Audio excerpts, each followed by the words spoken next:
kumanaan ka mid ah shacbi weynaha kala duwan ee ku dhaqan magaalada Gabiley ayaa mudaharaad ballaaran ka dhigay magaala madaxda gobolkani Gabiley. Mudaharaadkani oo ay ku taageerayeen go'aanadii madaxweynaha Soomaaliland Axmed Maxamed Maxamuud Siilaanyo uu ku kala qaaday labadii doorasho ee madaxtooyada iyo wakiilada. Sidoo kalena dadweynahani ayaa qaadacay dhawaaqii beesha caalamka iyo go'aanadii igada. Shacbi weynaha reer Gabiley oo u socdo kooxo isla markaasina ku wareegaya wadooyinka gudaha magaalada Gabiley iyaga oo si taboor kuna dhawaaqaya halkudhigyo ay ku taageerayaan go'aanka madaxweynaha Soomaaliland Axmed Maxamed Maxamuud Siilaanyo iyo qadiyada jiritaanka madaxbannaanida Soomaaliland. gabagabadiina waxa ay iskugu soo dhiyeeshubteen khayriyada magaalada halkaasi oo ay mas'uuliyiinta iyo salaadiinta cuqaasha iyo aqoon-yahanka reer Gabiley ka jeediyeen hadallo ka turjumaya madaxbannaanida iyo jiritaanka jamhuuriyadda Soomaaliland. shil kaaga loo rikibay shabaanteeni kuwii shalowga dheer ku riday silsilad biraya kuwii sonkaada ku xidhay kuwii naxashuuqayeen xeela nagaga tegin oo koonfur waan didnayo dooni mayna nidhi kuwii beebeega iyo nagu eryaday baroon kuwii beebeega iyo nagu eryaday baroon cagaha noo gaabiye carrada naga eryaday kala raadista golaha wakiilada iyo madaxtooyada doorashada waxaanu leenahay qolada ku tashaday Muqdisho ee iska hadashay ee tiri maanta Soomaaliland waa maamul goboleed waxaanu leenahay igad uma baahnin ilaahay baan iska hadleen malaha xamar waxa doonaya dadaan arage annagu waxaanu nahay dadkii 6 subaxnimo ilaa 6 galabnimo xereysnaan jiray xadka markaanu deganeen ma fahamtay marka anagu Soomaaliland waa qaran jira waanu aqoonsanahay cidna taageertana uma baahnin oo ilaahay ahayn go'aanka madaxweynuhu ka qaatay baarlamaanka iyo doorashada madaxweynayaashana waanu ku taageersanahay waxaanu leenahay madaxweyne waanu ku ag taagan madaxweynaha Soomaaliland Gabiley waxaanu leenahay oo naan dib uga noqonayn oo u taaganahay dhiig baanu ka horeynaa horena dhiig baanu ugu horeey maantana dhiig baanu ugu horeynaa calankii Soomaaliland astaantiisii saraysay waanu hoosaysiinadaan maay ururka Sooyaal baxay madaxweynaha uu ku kala saaray labada doorasho tii baarlamaanka iyo tii madaxweynaha waxaan kala diidanahay igad ma doonayno waxaanu nahay dal carab leh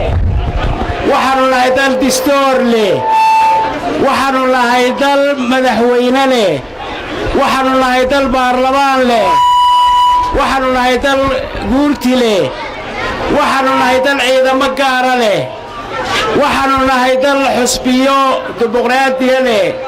oo 3 xusbi qaran ah oo ku tartamaya madaxweynaha waankii ay qaateen 3 xisbi gudoomiyeyaashooda markii ay geli waayeen inaad geli waayeen ay go'aanka qaadi kari waayeen ay u gudbiyeen madaxweynaha aad baan u taageeraynaa waxaan kaloo taageeraynaa go'aankii ay u soo gudbiyeen maca madaxweynaha go'aankii uu ka qaatay ee geesinimada lahaa markii uu arkay saama qaybsiga gobolada bariya galbeedka iyo gudaha Soomaaliya taageerada madaxweynaha caqabada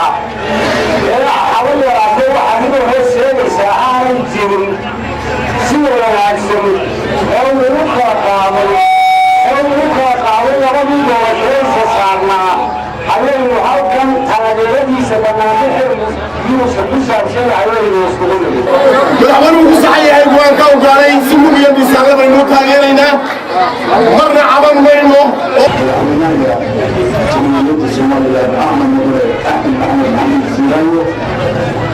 oo leeyahay ilaahay caafimaadka iyo nabadgelyada waa ku siiyay madaxweyne go'aanka qaadatay ee maanta tiri waa in dadka wada dhashay ay saama qaybsiga wada helaan labadii doorasho ku wada saartay ilaahay wax kala buriya inuu ilaahay kaagu macadsiiyo sida dadka walaalaha ay qalbiga ugu saafi noqdo waxaan xaggan ka sheegayaa oo kale inuu madaxweyne ninka xisbiga wadani ee leh waa inuu wada sameeyaa waxaan leeyahay inta u daacadda oo maanta madaxweyne wadanka ka noqonaysa walaaleel ugu horreyn waxaannu idinka mahad celinaynaa sida quruxda badan qiimaha leh sharafta leh karaamada leh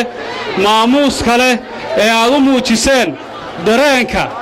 aad reer gabiley ahaan ka qabtaan arrimaha maalmihii u dambaysay somalilan beesha caalamka kaga yimeeyey aad ku muujinaysaan taageerada aad u haysaan madaxweynaha qaranka somalilan doorashooyinkii inagu soo socday ee dalka foolka ku soo lahaa ee ahayd doorashada baarlamaanka iyo doorashada madaxweynenimada isagoo tixgelinaya duruufaha dadkiisa reer somalilan isagoo tixgelinaya go'aankii saddexda xisbi qaran ay u soo jeediyeen ee aynu isagu ka soo tala bixiyo waxa uu go'aan ka soo saaray in labadaa doorasho la kala qaado qodobka labaad waxaynu ognahay qolada la yidhaahdo igad inay ka soo saareen go'aan waxyaalo khuseeya qarannimada iyo madax bannaanida jamhuuriyadda somalilan igad waxaynu leennahay xaashe ee nin liban kaa xisiiyey xumihii waa yaab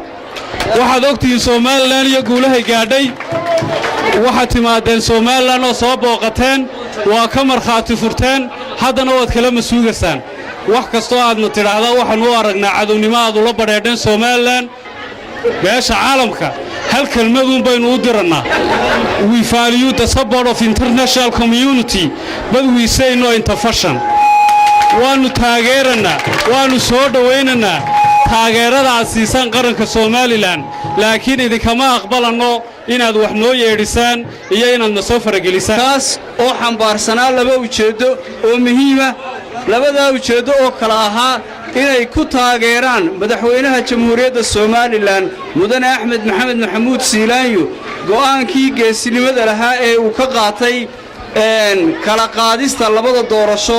ee baarlamanka iyo madaxtooyada وعلمي محمد سامع فوقان أرقى حبتها ستار تي في مقالة قبلي